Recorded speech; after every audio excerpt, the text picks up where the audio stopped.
ان تبقى راضي بابتلاءات ربنا، ده شيء صعب جدا اصلا، دي مرحله صعبه ان انت هتبقى النهارده عندك الابتلاء والحاجه الوحشه وتبقى راضي. طب ارضى ليه يا ياسمين يعني؟ علشان والله العظيم بقول لنفسي اولا وبقول لكم، اقسم بالله ان هذا هو الخير. ايه ده الخير؟ والله العظيم ان كل رب الخير لا ياتي الا بالخير. والله العظيم ان هذا الاله العظيم بيحبنا، وان هو اللي بيعمله معانا ده، دي مرحله هو بعت لك الابتلاء ده علشان اراد بيك ان انت ترتقي ايمانيا وترضى.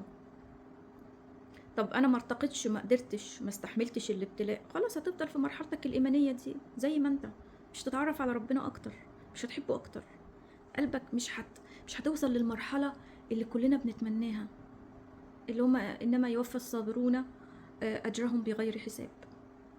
مش هنوصل للمرحله دي، خلاص خليك، هتبقى انسان عادي، هتبقى مجرد عابر سبيل في الدنيا، جيت وحصل لك شويه ابتلاءات واتجوزت وخلفت وصليت عادي مع الناس العاديه، انت مش حد مميز يعني. رب ابقى عادي دنيا واخره، يعني ابقى عادي في الدنيا، انا نفسي ابقى مميز.